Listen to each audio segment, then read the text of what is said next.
What's up, guys? Crypto Muser here with your daily news and analysis in the crypto markets. So I have an article here from Rosalind Layton. She works for Forbes magazine. She's basically been on this case from day one. One of the only journalists that I know that I can think of that really has been covering this case the whole way through. And she's been, she hasn't been very shy about how she feels about the SEC and how the SEC has basically approached this case. She just so articulately describes the way the SEC uses this mob-like bullying tactics, and it's so great when I read each article. I believe this is the 4th or 5th article that she's written. Everyone is just so spot on the way she just shows the corruption and the terrible way the SEC is hurting innovation in this country. Just unbelievable. So the SEC. The article is called "All the SEC's Emails," obviously alluding to the emails of the Hinman speech, right? I think it's 63 or so emails and then about 60 or so drafts of that speech that Bill Hinman gave back in 2018, giving Bitcoin and Ethereum a free pass. Now, obviously Hinman said that was his own personal opinion, but the market took it as guidance. And that's the big thing that in this case that Ripple will be telling the judge, as much as they want to say that it was their own personal opinion and didn't reflect the views of the SEC, the market took it as as SEC guidance. And there were congressmen, other people within crypto, even people within the SEC that were pointing to this speech as guidance from the SEC. So as much as they want to say it wasn't official, in quotations, guidance from the SEC, it all depends on what the market takes it as. And they took it as official guidance. And that's the big thing here. And that's a huge, huge part in Ripple's defense here, especially in the fair notice defense, right? If people out there think that, Bill Hinman gave a speech saying that something can be a security, start as a security, and then morph into a non-secure security, that mostly could relate to XRP, right? They didn't even have an ICO. They were well decentralized before they started offering XRP for sales. So, if anything, XRP is more decentralized or has become more decentralized than Ethereum.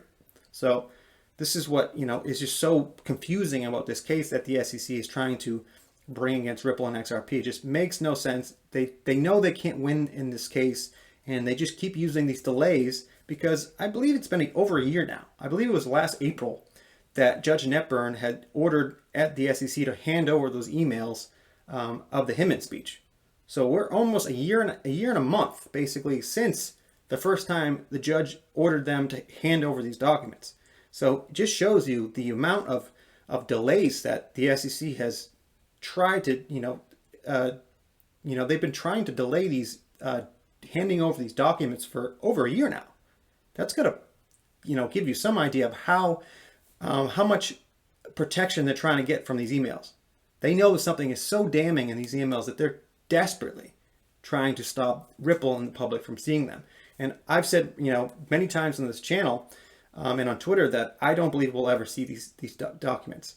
I believe that they will appeal and delay so much where this case will probably end before we even see the emails.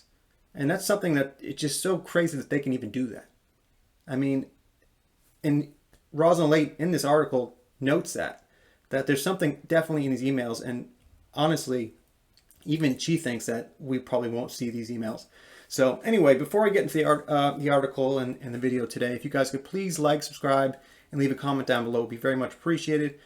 The more people like and subscribe and leave comments, really gets this channel out and grows the channel. I'm trying to get this information out to as many people as possible. If you've been watching my channel, you know that I'm so, I really care about this stuff, right? I'm not just trying to, be a, typical YouTube crypto guy that's just trying to, sell you guys stuff. I'm just trying to get the information out to as many people as possible, because when I first started and got into crypto, I always, I'm a kind of, when I get into something, I really get into it. I'm kind of OCD about it. So I want to research, I want to know all the information. So when I started this channel, it was just basically, my OCD of just trying to get information out to as many people as possible. And when I got the information, I wanted to tell as many people as possible.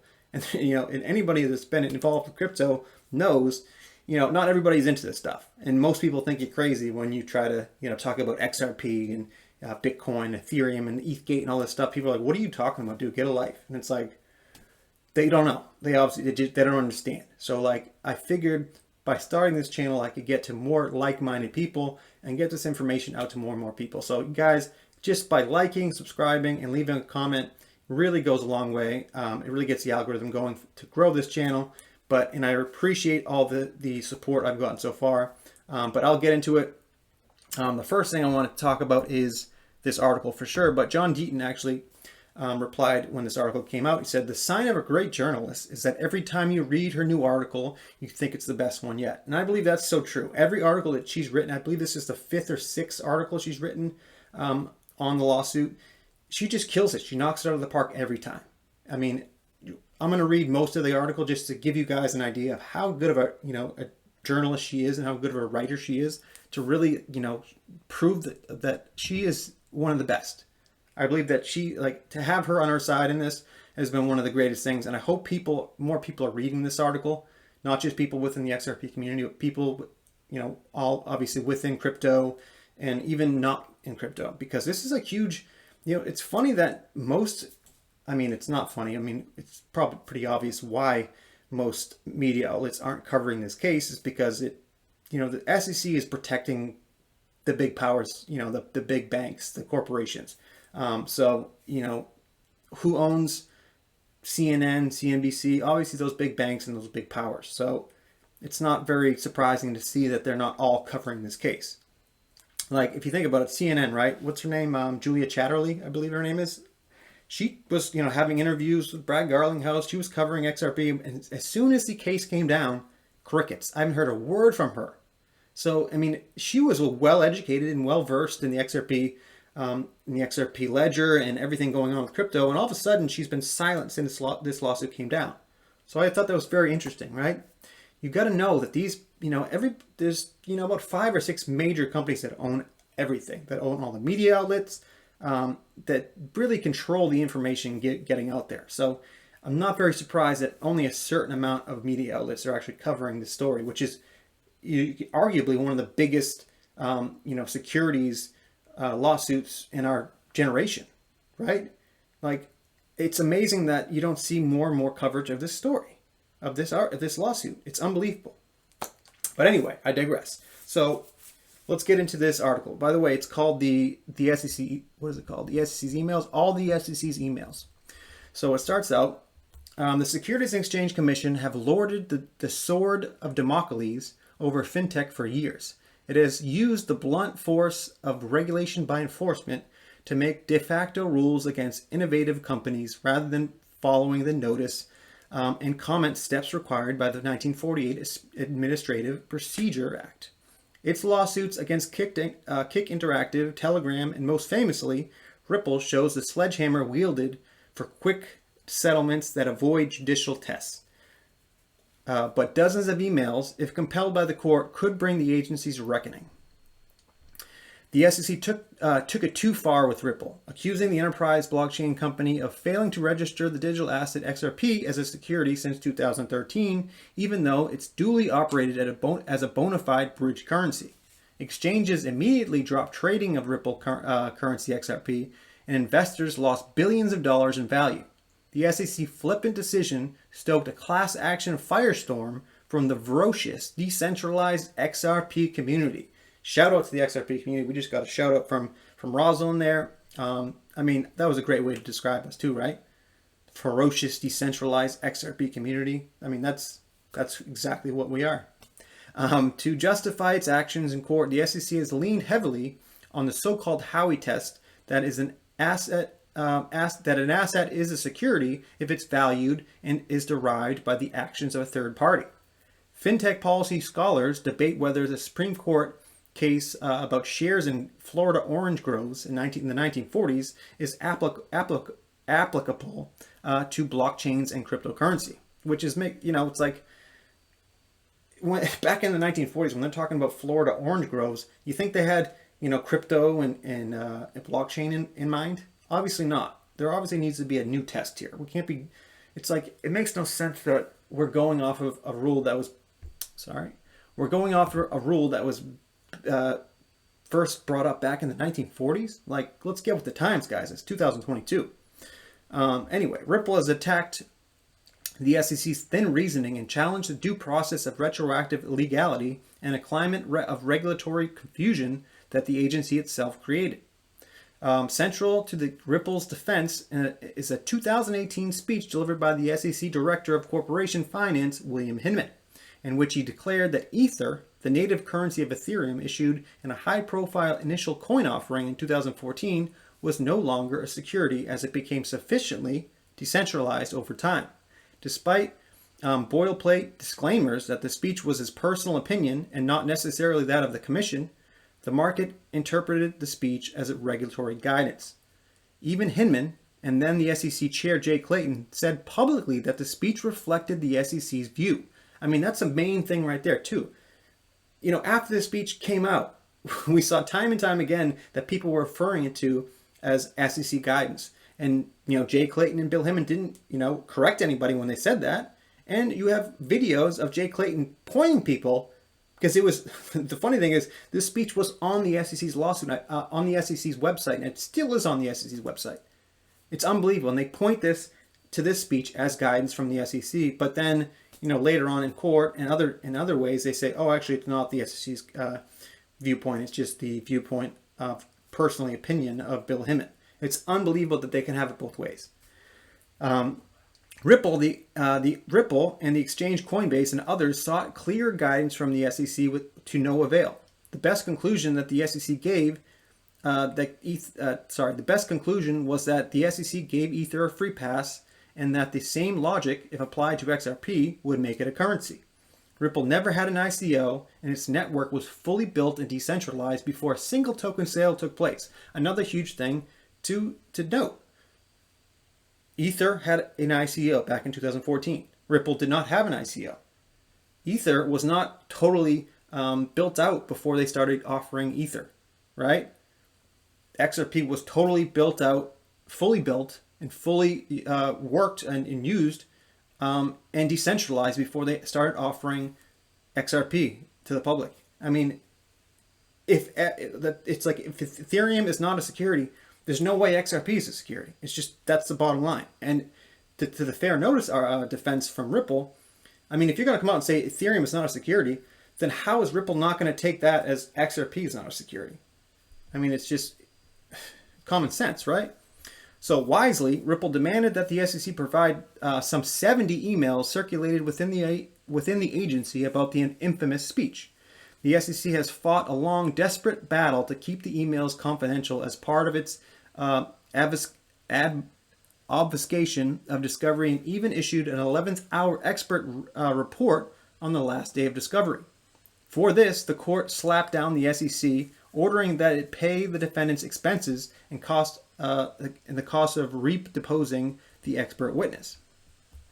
The court stated the SEC has conducted itself improperly by serving an unauthorized supplemental report on the last day of discovery. For that, the SEC is ordered to pay defendants reasonable expenses in filing their motion to strike and redeposing Dr. Metz. The parties' prior agreement that each side shall cover the costs of their own experts' time shall control. Accordingly, the SEC shall also cover the cost of Dr. Metz's time. So that's something so shady. The SEC basically tried to put in basically an interview on the last day of discovery, and I think it was Jeremy Hogan that pointed out that's a no-no. You don't do that in court, right? You don't take the last day and then try to just slip in some evidence. So the judge wasn't having it and basically said, you know what, you're wasting the court's time, and you have to pay basically Ripple's basically pay the legal costs of those last interviews that they had to have with Dr. Metz, who was supposedly an expert on why Ripple controlled the price of XRP, which obviously anybody that's been in crypto knows any news articles or anything that came out with Ripple never really controlled the XRP price.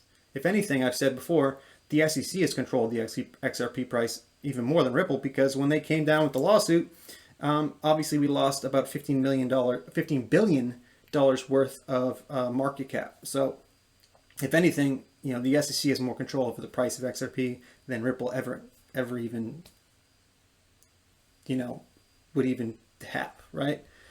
So anyway, I keep digressing. Okay, so back to, in parallel, the XRP army has organized it into a punitive class of over 60, she says 60,000, it's almost 67,000 now. So over 67,000 retail XRP holders led by a friend of the court, John E. Deaton. They've crowdsourced an investigation of evidence that Hinman, while at the SEC, earned $15 million in so-called retirement benefits from Simpson & Thacher, a law firm linked to Ethereum. The conflict of interest has also won the attention of Empower Oversight, a non-profit legal watchdog which filed a raft of FOIA requests. Such conflicts forced Clayton's predecessor, Mary Jo White, to recuse herself from more than 4 dozen enforcement actions. Adding yet another lawsuit against the agency, the watchdog's FOIA requests have hit pay dirt despite SEC claims that no relevant emails existed. These incriminated emails show the SEC's lengthy process to explain away the unseemly payments to Hinman, including a memo by the SEC Ethics Office and repeated warnings of criminal financial conduct. Such a brazen conduct in business as usual at the SEC. Outraged investors and consumers now seek justice in court, providing the reckoning that the Congress should have imposed. The blasé acceptance to agency overreach should punish lawmakers in November.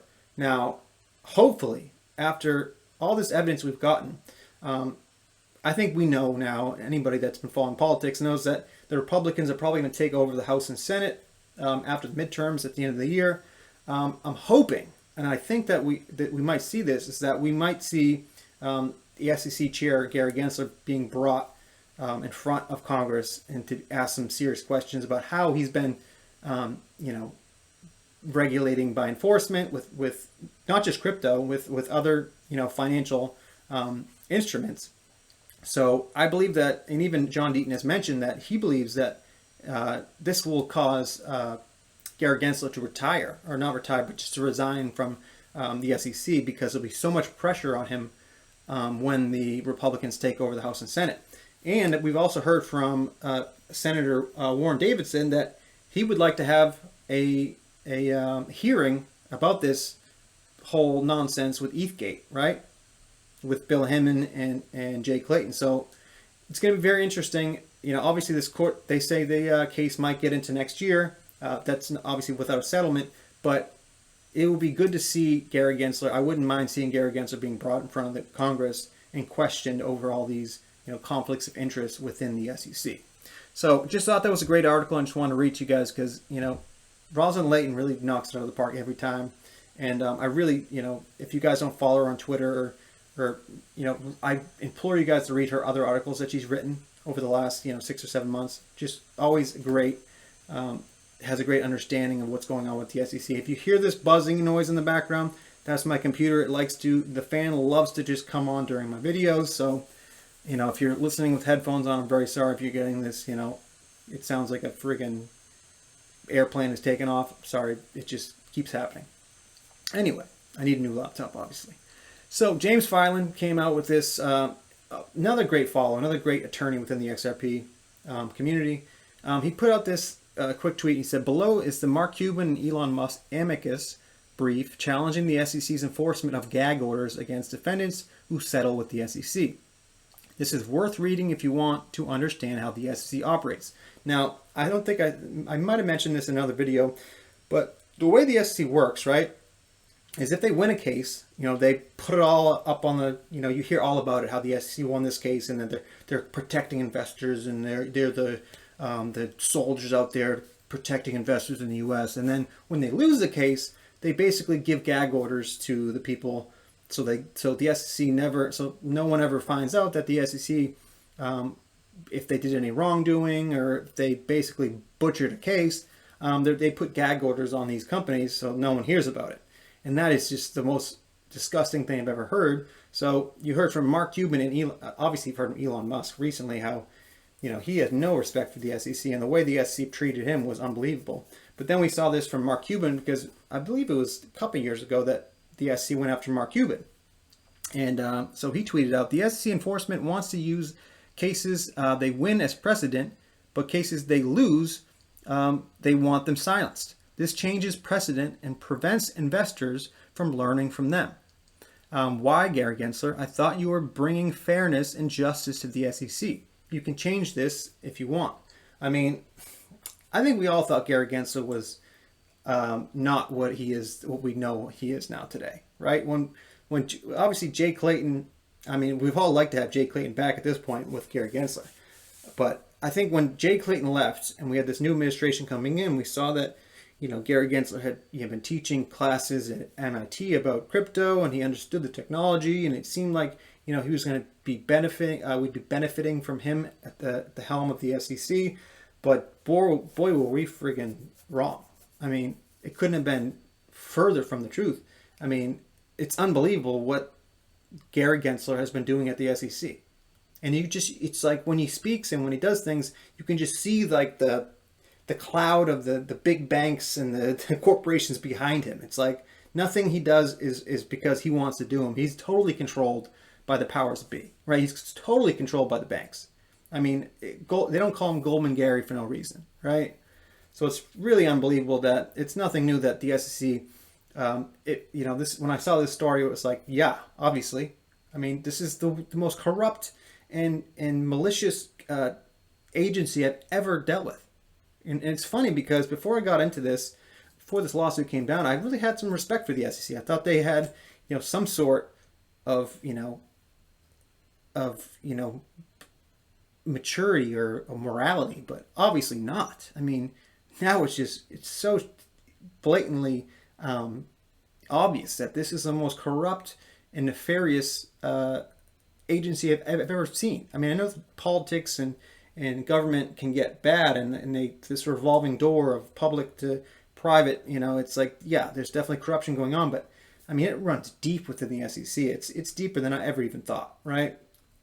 So maybe with this lawsuit, it was a good thing. I've mentioned that before because we're really getting the dirt, right? And DAI, I must say, like, you guys awakened a real monster to come with this case, because Digital Asset Investor is on it, right? Every day he comes out with more and more dirt on the SEC, with ETHgate. I mean, I'm going to put a video out probably tomorrow about all the evidence we're finding out about the early adoption or the early Ethereum adopters and investors, where it was very shady what they did.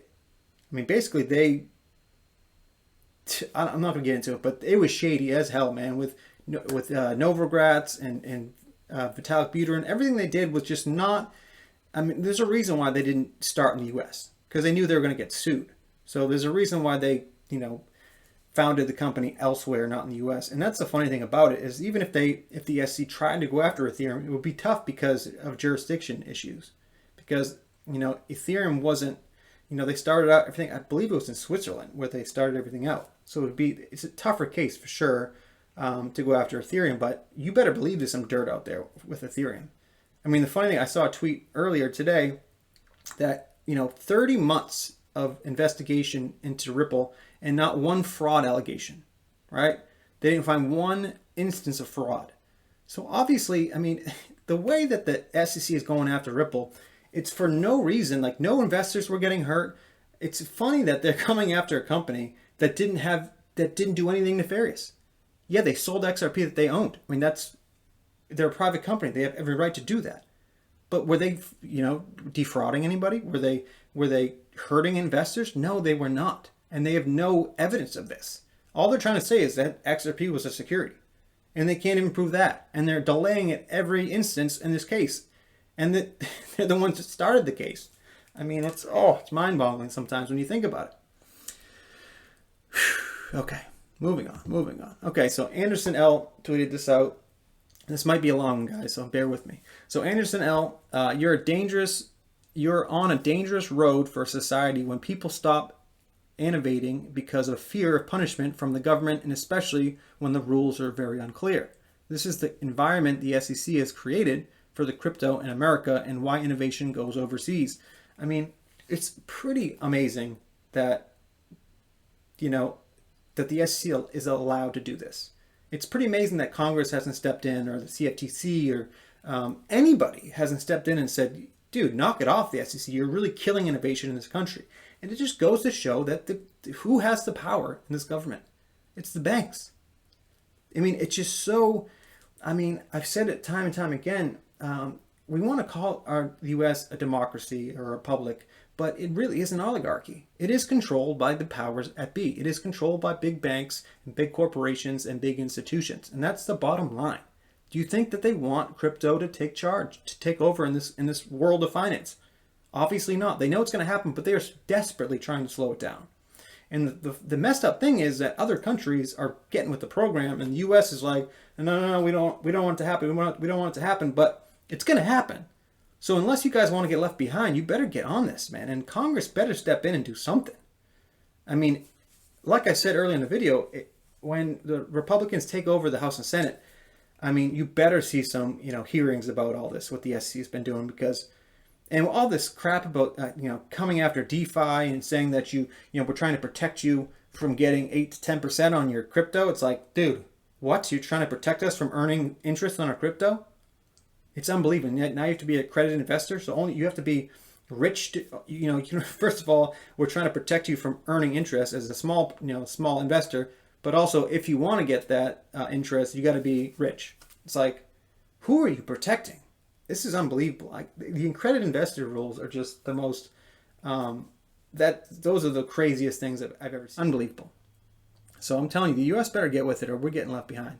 So I got 2 videos for you guys. This first one is a discussion that I think it was Nick. It was 2 people from Link2. Which is a great company if you are an accredited investor. But if you are a accredited investor, you can Link2 has companies that are pre-IPO. Companies like Ripple, Link2 is one of them. Actually, Uphold.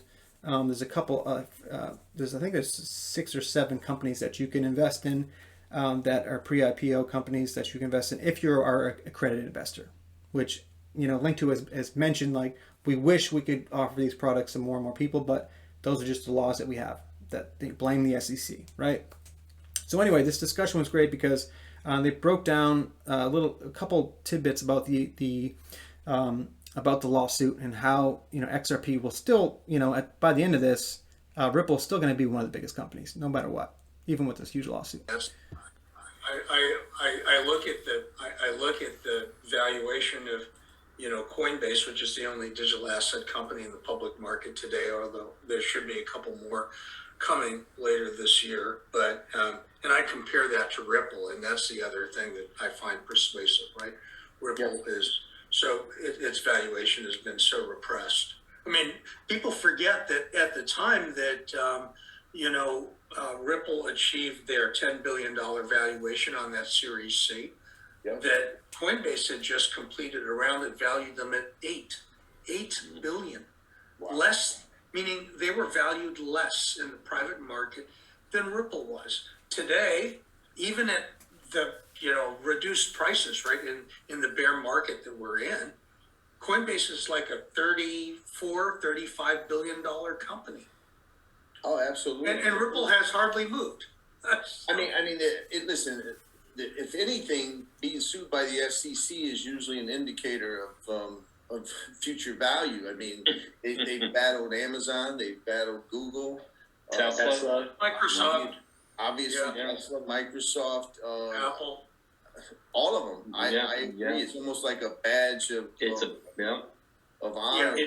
It's really just a tax, John. It's so just a tax. I was about to say they recognize the most disruptive technology, and they tax it.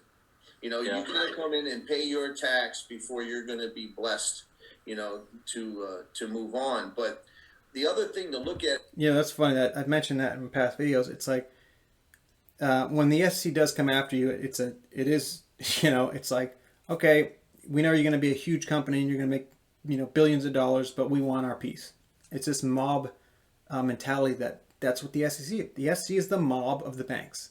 They want their piece of the action before they start making big money. I mean, they just mentioned all those companies. Think about it. Microsoft, Apple, Tesla, Amazon.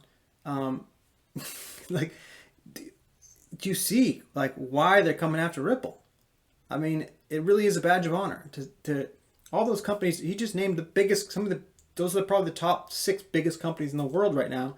And yes, the SEC went after them in the early days and wanted their piece of the action before they obviously disrupt the technologies that they came out with. So it is a badge of honor, and just know that Ripple is going to be as big, if not way bigger, than those companies they just mentioned. From a Ripple's perspective is take worst case scenario. All right, let's just take the absolute worst case scenario.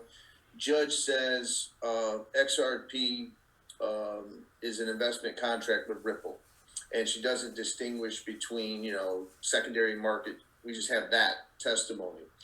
Does that mean Ripple goes out of business? Nope. No. All right, the Ripples could still sell to accredited investors. They just have to comply with those things. All I'm saying is that would it be a hit? Sure. But would it mean that they go from a $15 billion company to a $5 billion company? No. No. That would probably cause them to leave for farther shores, just like, I think that's what I would see happening in that scenario. And the thing that's really interesting is that when you juxtapose what the environment is like outside the U.S. compared to the U.S., the comparison is really stark, right? Because one of the things we know from last year is that Ripple's, RippleNet product and ODL saw a massive adoption surge, all of it overseas last year. Now think about that. These are financial institutions, many of them are regulated banks that are using XRP as part of a international payments processing system, right? What are the implications? A, they're regulated by their nation's central bank and their financial regulator. Clearly, those sovereign regulators don't have an issue, right? But the larger thing is that those banks, because they're transacting in the international payment space, are also signatories to and regulated by the charter of the Bank of International Settlements, the BIS. The BIS has one really important function, and that is in order to safeguard the integrity of the total global, financial and payment system, it imposes capital requirements on banks, right, of all these different countries. Your capital requirement calculation is very driven by the composition of your portfolio, right, and whether you have securities and not, right? If the Bank of International Settlements felt that these banks had securities exposure, that would have a significant impact. My guess is they're not treating them as securities and imposing all sorts of additional capital requirements on these banks. Otherwise, they wouldn't be wanting to use ODL, or it'd be a lot harder for them.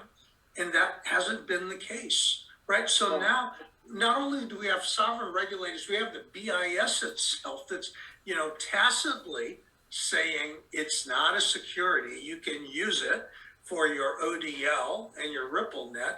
And here we are stuck in the Stone Ages in the United States. It makes me nuts. It makes me nuts too, man. I mean, that's the bottom line is XRP is not a security anywhere else in the world. The fact that the SEC is the only agency within our own government, because we have the FinCEN, we had DOJ and CFTC that have come out and said the XRP is not a security either. So the SEC is the only agency, the only group that thinks in the whole world that thinks XRP is a security.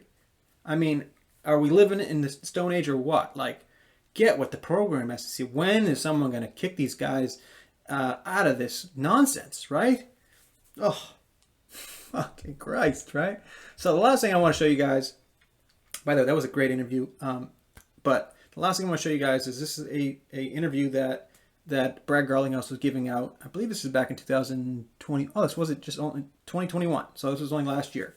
Not even. This was like 3 months ago. But just listening to what he says here, and actually I'll read John Deaton's tweet here. The most disruptive technologies always get sued by regulators trying to protect the incumbents or to protect a specific technology supported by those same regulators and a select few. Now listen to what Brad Garlinghouse says here, and this is why. I mean, it's not surprising that the SEC is coming after them. It's not surprising that there's pushback against this company, because listen to what they're basically trying to do. So first of all, I appreciate you asking the question that way. A lot of people still conflate Ripple and XRP. Ripple is a company of which I'm the CEO. XRP is an open source technology that lots of people participate in. Ripple cares a lot about the XRP ecosystem, but there are a lot of people that do. Ripple, the way I would describe it is simply, we are the leading enterprise blockchain company, period, full stop. My viewpoint is there are lots of use cases for blockchain technologies in the enterprise. Knowing how to sell into, knowing how to engage from a customer success point of view, and get enterprises using blockchain technologies to improve the efficiency of lots of different kinds of transactions. We're just at the beginning of that journey. Ripple started with cross-border payments and selling into financial institutions. We now have hundreds of financial institutions. We've done millions and millions of transactions, billions and billions of dollars. But I do view it as an enterprise blockchain company as opposed to just payments. I was talking with a gentleman named Jose back here in the back about the ecosystem that Ripple's really creating around other enterprise use cases. And there's a lot going on. And I think Ripple is in a position that I compare to Amazon circa 1997, or Amazon at those ages, which you and I will remember, it wasn't Amazon, it was Amazon Books. The name of the company was Amazon Books. And it competed with Borders and Barnes & Noble. Today, obviously, it does lots of things. I think of Ripple, our first vertical, the books is to cross-border payments for Ripple. And for XRP, how would you Sorry. say that? Look, I mean, for me, we use XRP not just because we own a lot of it. We also use XRP because from a payments point of view, it's extremely fast. A transaction settles in 3 to 4 seconds. It's extremely inexpensive. You're talking about 1/1000th of a penny, and it scales very well. And so if you're talking about $120 trillion of cross-border payments, a lot of the different digital assets out there, it would be hard to use them for that use case. I mean, they're gonna Ripple is going to start with payments, right? That's what they're starting with. But Ripple, the company, they're going to be an enterprise blockchain company. They're going to be, like I'm telling you guys, even with the payments, when they get that right with XRP, with cross-border payments, they're going to be valued at easily, $20 to $50 billion company. And that's the beginning. Once they start getting into other use cases with Liquidity Hub and all these things that they're putting out there with the CBDCs, private CBDCs, I'm telling you guys, mark my words, they will be a $1 trillion company. They will be the first $1 trillion company. Telling you right now. So I'll end the video there. Please like, subscribe, and leave a comment down below. But remember, I'm not a financial advisor. Please do not take anything I write or say as financial advice. This is for entertainment purposes only. And thanks, guys, and we'll see you on the next one.